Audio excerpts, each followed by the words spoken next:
जय हिंद, जय भारत। दोस्तों आज के इस वीडियो में हम OFB के बारे में जानेंगे कि OFB क्या होता है और इस OFB को हाल ही में केंद्र सरकार ने तोड़ करके 7 नई कंपनियां बनाई है। तो ये 7 नई कंपनियों का नाम क्या है और इसे क्यों तोड़ करके ये 7 कंपनियां बनाई है, इस सभी टॉपिक्स के बारे में इस वीडियो में हम जानेंगे।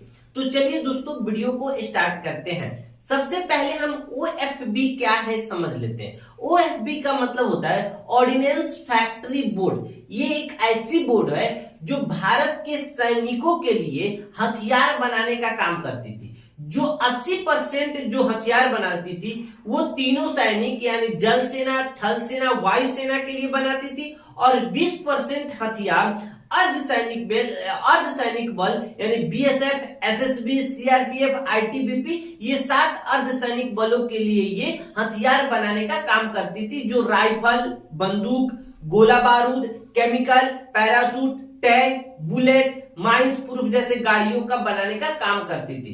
तो एक बात में अगर हम कहें कि OFB क्या है, तो OFB एक ऐसा बोर्ड है जो भारत के सभी तरह के सैनिकों के लिए हथियार बनाने का काम करती थी। अब सरकार ने इसे क्या किया है, इस OFB बोर्ड को तोड़कर 7 नए कंपनियां बनाई है और ये 7 कंपनियां है कम्युनिस्ट India limited, armoured vehicles Nigam limited, advanced weapons and equipment India limited, टूपस फर्टस limited, Yantra India limited, India Optel limited, gliders India. ये 7 कंपनियां हैं जो OFB को तोड़कर बनाया गया है। अब ये पिस्टल से लेकर फाइटर प्लेन तक बनाने का ये काम करेंगे। अब ये क्यों तोड़कर इसे 7 कंपनियां बनाई गई है ये जान लेते हैं। OFB में टोटल 41 फैक्ट्रियां है पूरी भारत में और इसमें टोटल 70,000 कर्मचारी काम करते हैं और इन कर्मचारियों को जो भी सरकार के द्वारा सैनिकों की जो जरूरत होती थी हथियार, उसकी ऑर्डर दी जाती थी कि आपको ये हथियार बनानी है। और मान लीजिए अगर इनको OFB को 1 साल के लिए 5,000 गोले बनाने के लिए ऑर्डर दिया जाता था और इन्हें पूरी पैसे भी दी जाती थी। अब ये 5,000 की जगह पर ये लोग 2,000-3,000 ही गोले बना पाते थे। बाकी अगर गोले जो कमी पड़ती थी वो सरकार बाहर से मंगानी पड़ती थी, बाहर से आयात करनी पड़ती थी। क्योंकि जो भी OFB के 70,000 कर्मचारी थे, इनमें जो भी सरकारी कर्मचारी हैं वो उनकी जब जॉब लग जाती है या कंपटीशन फाइट करके आए हैं या प्रमोशन पा के गए हैं, तो वो समझते क्या है कि ये मेरा तो परमानेंट हो गया, काम करूंगा तब भी सैलरी मिलेगी, नहीं करूंगा तब भी सैलरी मिलेगी। और सैलरी क्या तो लाख लाख रुपया, 1.5 लाख रुपया सैलरी होती है, तब भी ये सही से काम नहीं करते हैं। आप गए होंगे बैंकों में तो आप देखे होंगे कि जो सरकारी कर्मचारी है उनकी रवैया कैसी होती है। ऐसे बोलते हैं कि लगता है कि उन्हीं की वो एक बैंक है, जबकि वो एक तरह की कर्मचारी है। तो इस तरह ही जो OFB के जो सरकारी कर्मचारी हैं ये अपनी दौलत समझ लेते थे। ये समझते थे कि हाँ बस मुझे काम करूं या ना करूं, पैसे तो मुझे मिलना ही है, सैलरी मिलना ही है। और ये इस तरह से ये जो भी टारगेट इन्हें दिया जाता था OFB के कर्मचारियों को, ये पूरी करके नहीं देते थे, जिसकी वजह से सरकार को भी बाहर से हथियार आयात करनी पड़ती थी। जो ये 15 से लेकर 20 साल से ये ऐसा चलता आ रहा है और हमेशा सरकार को बाहर से हथियार की आयात करनी पड़ती थी। इस सब से निपटने के लिए ही सरकार ने क्या किया है, OFB को 7 कंपनियों में बांट दिया है। 7 कंपनियां बनाया है और इनको हथियार बनाने का टारगेट दे दिया है कि अब ये 7 कंपनियां हथियार बनाएंगे। अब जो भी इसमें 70,000 जो कर्मचारी थे OFB में, इन्हें 2 साल के लिए सरकार ने दिया है कि संताना की 2 साल तक आप कर्मचारी इसका बने रहेंगे और 7 फैक्ट्रियों में इन 70,000 कर्मचारियों को नियुक्ति किया जाएगा। और 2 साल के बाद अगर ये अच्छी परफॉर्मेंस नहीं दिखाते हैं अपनी सैलरी के हिसाब से, जो इनकी पोस्टिंग है उसके हिसाब से अगर ये काम नहीं करते हैं,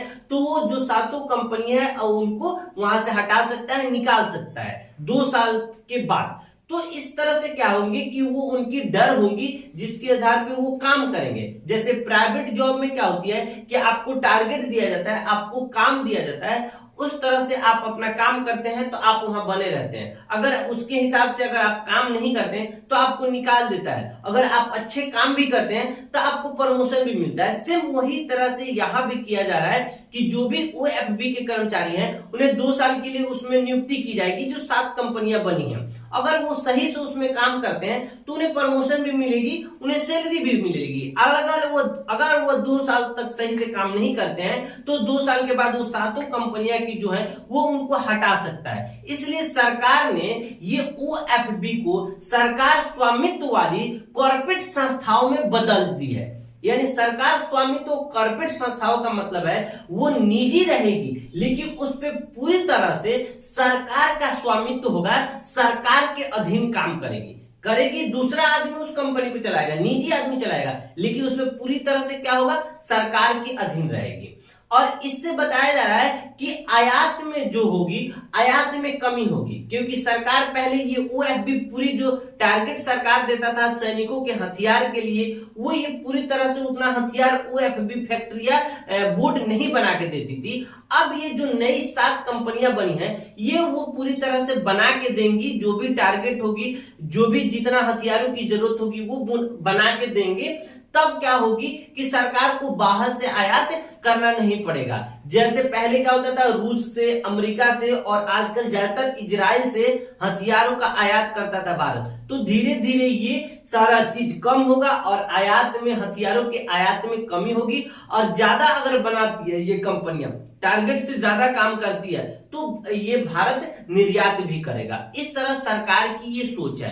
अभी हाल ही में कुछ दिन पहले रक्षा मंत्री ने 65,000 करोड़ रुपए एक फंड जारी किया था जिसमें 100 से अधिक हथियार यानी उपकरणों का लिस्ट जारी किया था जो बाहर से आयात करनी थी। अब मोदी जी ने क्या किया है कि ये 100 जो उपकरण का लिस्ट हुआ था ये 7 कंपनियों को सौंप दिया है और ये 65,000 रुपया सौंप दिया है कि आपको ये बना के सौंपना है सरकार को। तो इस तरह ये एक ऐसी अच्छी बदलाव है। एक तरह से मान लीजिए प्राइवेट ही हो रही है लेकिन उस पर पूरी तरह से सरकार की स्वामित्व होगी और अच्छे से जो भी वो कर्मचारी हैं वो सही से काम करेंगे। ये हमारी और आपकी गलती की वजह से ही ऐसा हो रहा है, क्योंकि अक्सर लोग जो है प्राइवेट जॉब छोड़कर सरकारी में जाना चाहते हैं ताकि सरकारी में उनकी सैलरी फिक्स हो जाए, परमानेंट जॉब फिक्स हो जाए और काम करना ना पड़े। अधिकतर लोगों की यही सोच है और इसी सोच की वजह से जो भी सरकारी संस्थाएं वो डूबती चली जा रही है। आप BSNL का देख लीजिए, BSNL के कर्मचारियों को अगर तार जोड़ने की हो जाए या छोटा मोटा कोई टेक्निकल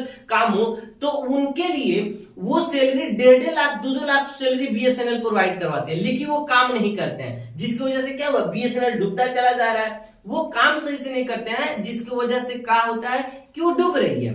इसी तरह जो भी सरकारी संस्थाएं जो कर्मचारी हैं उनकी अपनी अकड़ की वजह से कि मुझे सैलरी मिल ही रहा है, मैं काम करूं या ना करूं, जिसकी वजह से वो संस्था खत्म होती चली जा रही है। इस सब से निजात पाने के लिए सरकार ने ये अच्छा सुविधा ढूंढ लिया है कि उस पर पूरी तरह से सरकार की स्वामित्व हो और निजी हाथों में वो दे दिया जाए।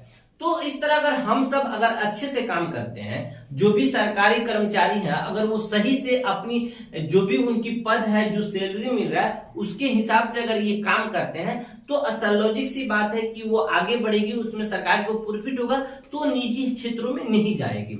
मिलते हैं दोस्तों अगली वीडियो में। उम्मीद करता हूं आपको OFB क्या है समझ में आ गया होगा। मिलते हैं अगली वीडियो। जय हिंद, जय भारत।